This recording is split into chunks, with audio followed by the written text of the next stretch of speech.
Flight 19 vanished into the thick, murky skies of the Bermuda Triangle. But what if its disappearance wasn't accidental? Imagine a place so powerful, so mysterious, that it can swallow entire planes without a trace, leaving only questions, fear, and an unshakable silence. This wasn't just an accident or a freak occurrence. This was something more, a force that has claimed countless souls before and is still waiting for its next victim. But what happened to the brave pilots who dared to fly into its depths? The Bermuda Triangle isn't just a place. It's a gateway to the unknown. And Flight 19? It was never meant to return. But why? Was it fate or something far darker? Stay with me as we uncover the chilling secrets that the Triangle has been hiding for decades. This is not just a mystery. It's a warning from beyond the skies. The question is, are you brave enough to hear it? The night air was thick, unnaturally still, like the calm before a storm. For the 5 pilots of Flight 19, it was supposed to be another routine training exercise. But the cold, sharp feeling in their stomachs told them this flight would be unlike any other. They had been flying for hours, the endless blue stretching below them like an empty ocean. And then something had changed. No one could quite put a finger on it, but the mood had shifted. The engines hummed a little too loudly. The horizon started to warp in ways they couldn't explain. At 7:04 p.m., Lieutenant Charles Taylor, the leader of the group, was the first to realize it. They were lost. Radio chatter, normally a casual flow of instructions and updates, turned frenzied, and suddenly the weather seemed to turn. Unusual clouds swirling in the distance, darkening the sky like ink spreading across a page. Taylor's voice crackled through the radio, thin and strained. "We don't know where we are. We don't know which direction we're flying. Repeat. We don't know where we are." But it was too late. The chill in the air grew more pronounced.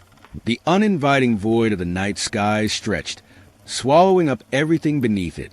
Taylor's voice continued to cut through the static.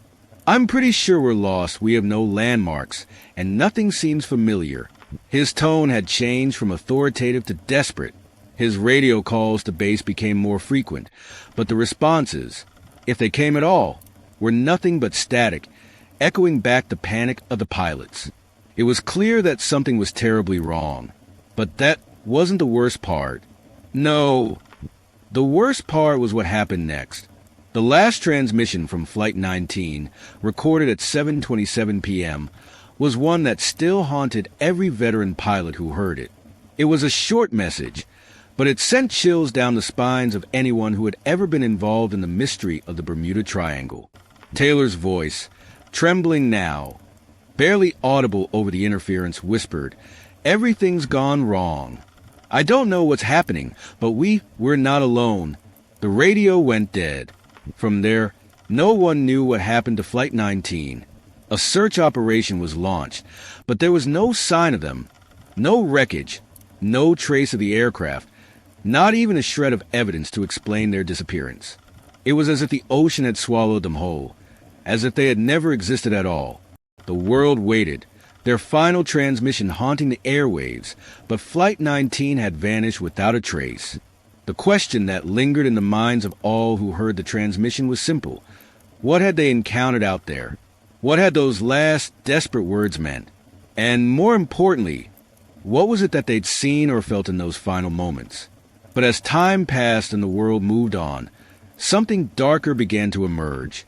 It wasn't just a mystery of Flight 19 that would plague the minds of those who dared to investigate it. No, something deeper, something sinister, was at play. As the disappearance of Flight 19 faded into the annals of history, whispers began to grow. A story that had started with a single missing squadron began to merge with tales of other disappearances. Ships had gone missing. Planes had vanished.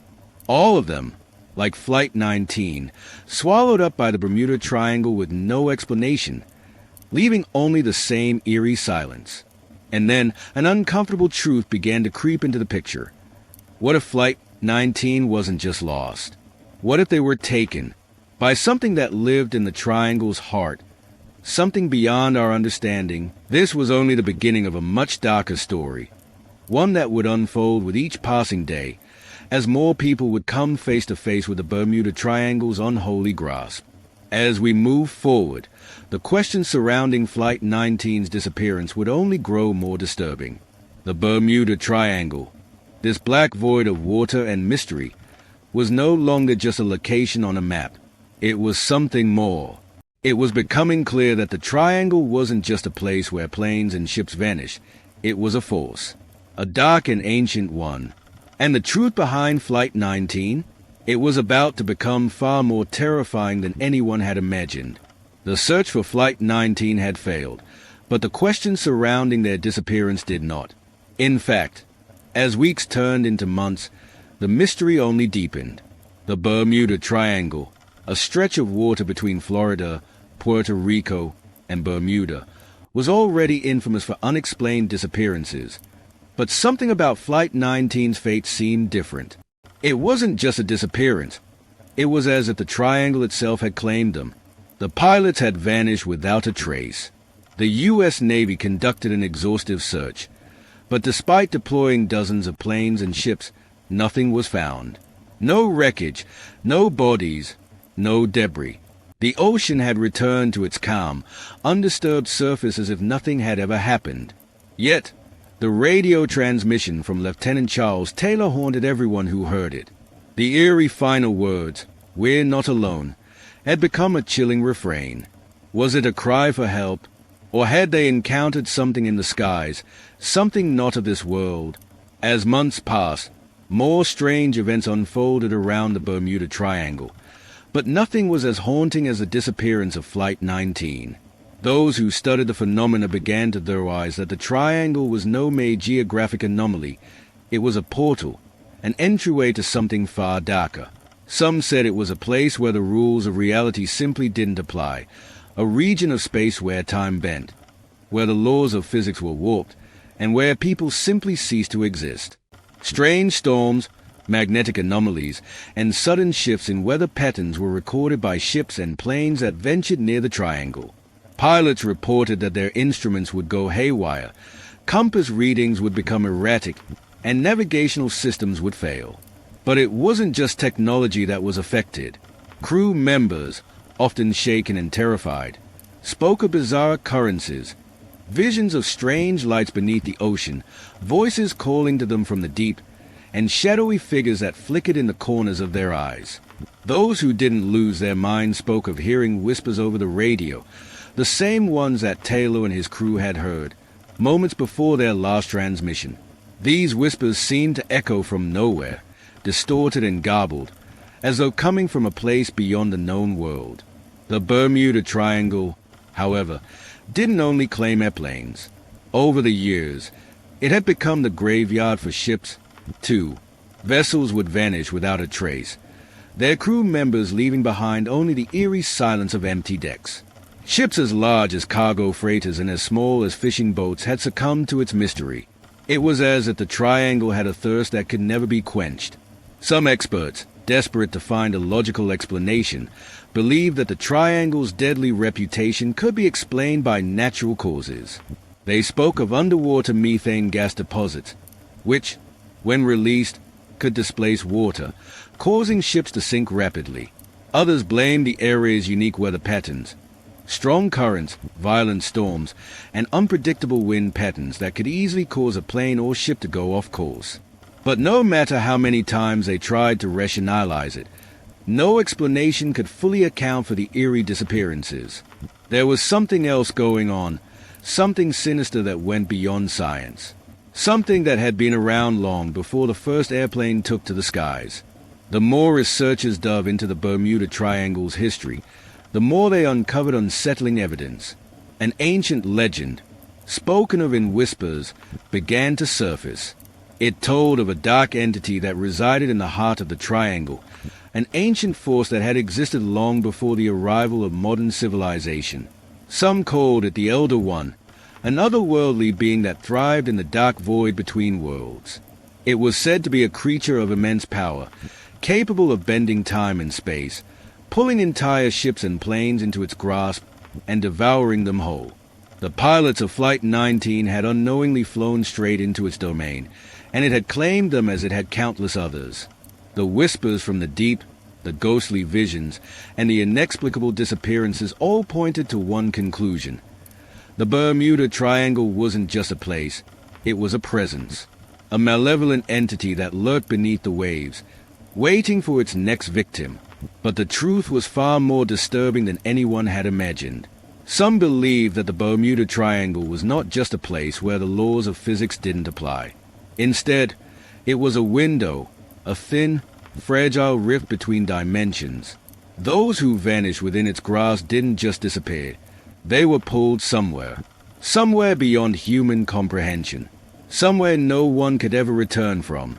This revelation was not just a conclusion of years of investigation. It was a terrifying possibility that no one dared speak aloud. But for some, the question lingered. What if the Bermuda Triangle was more than just an anomaly? What if it was a doorway, a way into something far worse? On a quiet night, far from the usual shipping lanes, a distress signal broke through the static on the radio. It was faint, but it was unmistakable. The voice that crackled through the transmission was that of Lieutenant Charles Taylor, the commanding officer of Flight 19. But it wasn't just the voice of Taylor. His voice was different, tinged with something dark, something unnatural. We found it. His voice stammered through the static. It's not just the ocean. It's a place beyond the known world. And it's not alone. It's watching us. It's waiting. The transmission was brief, but it was enough. Authorities scrambled to pinpoint the location of the distress signal. But by the time they reached the coordinates, all they found was an empty stretch of ocean. No wreckage. No sign of the plane. No survivors. The ocean had swallowed them again. But this time, something felt different. The chilling thought loomed over everyone involved. Had the pilots of Flight 19 never truly disappeared? Had they been trapped in the Bermuda Triangle all along, waiting to return? The speculation didn't end there. As the days passed, strange occurrences began happening in the surrounding waters of the Bermuda Triangle. Ships reported sightings of glowing lights beneath the ocean's surface. Strange, unnatural lights that moved erratically, sometimes disappearing, sometimes reappearing. These lights were unlike anything ever recorded by modern science. They weren't just reflections of passing ships or faulty radar readings. They were deliberate, coordinated, as if something or someone was calling out from the deep. Even stranger were the stories that came from those who dared to venture into the Triangle's waters. The crew of a commercial freighter, sailing through the area in the months after the strange distress call, reported hearing voices on their radio. The voices were garbled, distorted, as if coming from a place far away. But they weren't just random transmissions. The voices spoke directly to the crew. They knew their names. They knew their location.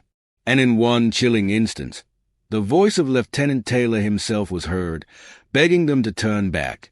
But the voice wasn't the voice of the man who had once been a beacon of leadership and confidence. It was now haunted, desperate, broken.